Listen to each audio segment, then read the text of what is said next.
TorahCafe.com. Welcome to Parsha Tetzaveh. Last week, we began to explore the Mishkan and discovered that the tablets, with the moral principles they contain, are like Israel's constitution, and that the Mishkan is a way to house the constitution, the bedrock of Israel's society. But if it's just a structure that's meant to hold a set of tablets, it feels way more complicated than it needs to be. It has distinct sections within other sections, and each one grants access only to certain people. Perhaps the Mishkan is much more than just a shrine for the Constitution.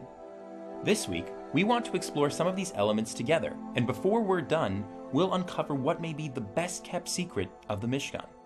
Join us on the Parsha Experiment.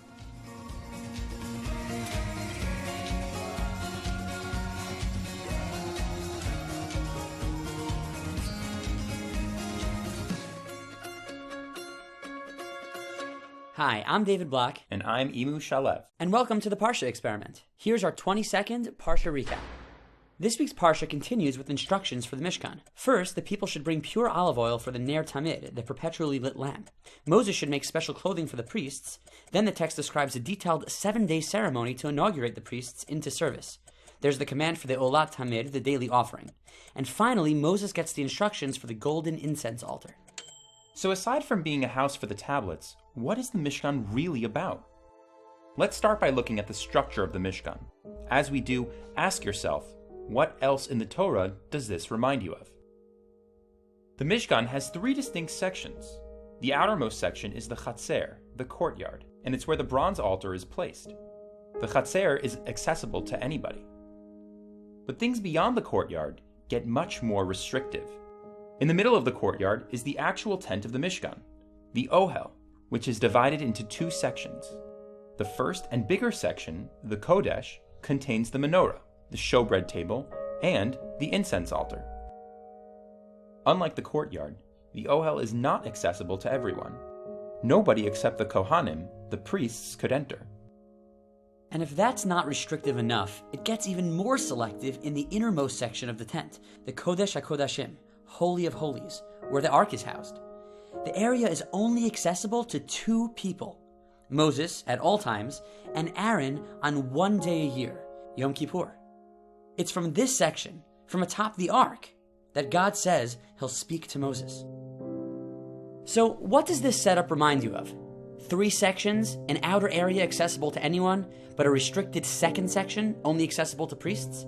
And then a final section that's even more restricted, only accessible to Moses and Aaron, from which God speaks with mankind? It sounds eerily similar to Mount Sinai itself. The general population camped around the mountain, but that's as close as they could get. That's exactly like the Chatzer in the Mishkan. But some people could come to the mountain. The Gama Kohanim Hanigashim El Hashem Yitkadashu. The priests who approach God at Sinai should sanctify themselves. It's clear that these priests could come closer to the mountain, closer to God's presence than everyone else, which also parallels the Mishkan exactly. In fact, the language used in each case to restrict access to Kohanim beyond those first levels is really similar too. With the Mishkan, God doesn't just say that non-priests shouldn't enter the tent. Vishamru et mishmeret Ohel Moed. The Levites and the Kohanim have to guard the tent of meeting.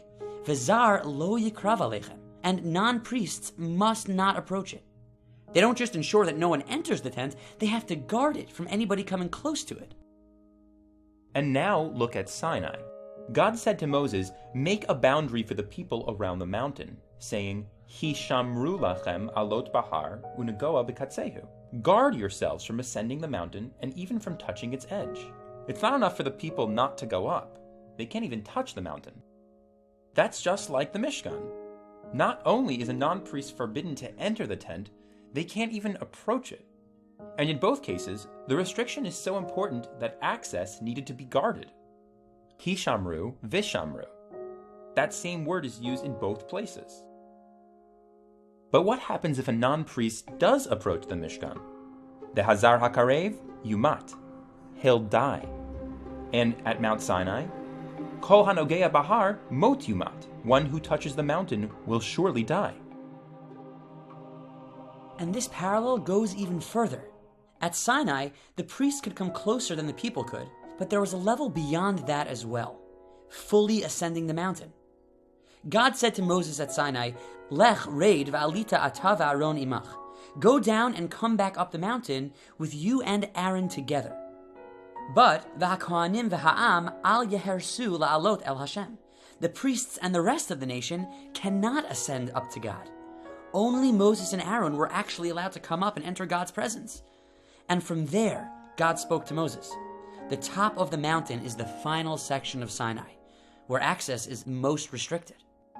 That's exactly like the final section of the Mishkan, the Holy of Holies. Only Moses and Aaron could ever enter this last section, where God's presence actually rested. And when giving the instructions to build the ark, God says to Moses, V'nodati lecha sham, I will meet you there, v'dibarti itcha, and I'll speak with you. The Holy of Holies was the nexus at which God and Moses would meet and speak, just like the top of Sinai. And the parallels extend even beyond this. When the Mishkan is finally constructed, Vayechas ha'anan et Ohel Moed, the cloud covered the tent, Uchvod Hashem malei et HaMishkan, and God's glory filled the Mishkan. The cloud is a symbol that God's glory is there. Does anything like that happen at Sinai? As Moses was about to ascend to get the tablets, Vayechas ha'anan et Ahar, a cloud covered the mountain. It's exactly the same language, Vayechas ha'anan. And this cloud also was meant to show that God's glory was there. Vayishkon kvod Hashem al Har Sinai, Vayechaseyu ha'anan. God's glory dwelled on Mount Sinai, and the cloud covered it. And more.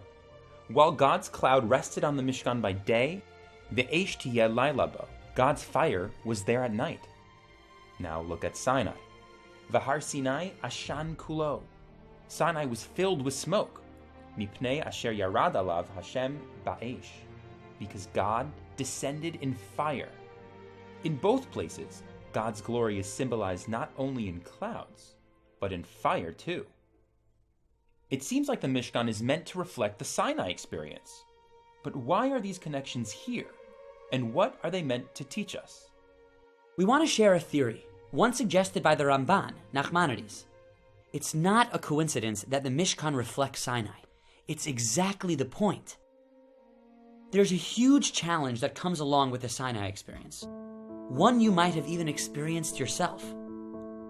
Many of us can recall particular moments of inspiration, moments in which, after hearing a powerful sermon, seeing an inspirational movie, or having an emotional experience, we're motivated to change ourselves in some way. That's the challenge. When you go back to normal life, as time passes, the feelings of inspiration, they begin to fade. The magic is lost and it feels less pressing, just less important, less clear. That was the challenge of Sinai. The experience was epically inspiring. The people had to prepare for 3 full days. There was thunder and lightning and fire and smoke and piercing shofar blasts. And then, for the first and last time in history, God actually spoke directly to the entire nation. They came face to face with the divine. And in that moment of clarity and inspiration, the people were motivated to act. They emphatically committed to keeping all of God's laws. Na'aseh v'nishma, we will do and we will listen. But what happens when time passes? When they move away from Sinai? What happens when God is no longer right there speaking to them? How could God ensure that it wouldn't just be a fleeting moment of inspiration? The answer is the Mishkan. The Mishkan is meant to be a portable Sinai. God provides a way to not just remember the experience, but to recreate it and keep it with them, to continue the closeness we felt to the Creator, and to hold on to the love in this moment of revelation. That moment atop Sinai, where God speaks to Moses, is recreated in the Holy of Holies. The priests who approach God on the mountain, they serve in the Mishkan's tent. And the people? Can you imagine if you were a member of Israel and looking towards the Mishkan at the center of it all? What would you see? You'd see the cloud of God, or the pillar of fire, the very divine presence, inspiring you perpetually. With the Mishkan, the people don't have to reminisce about Sinai.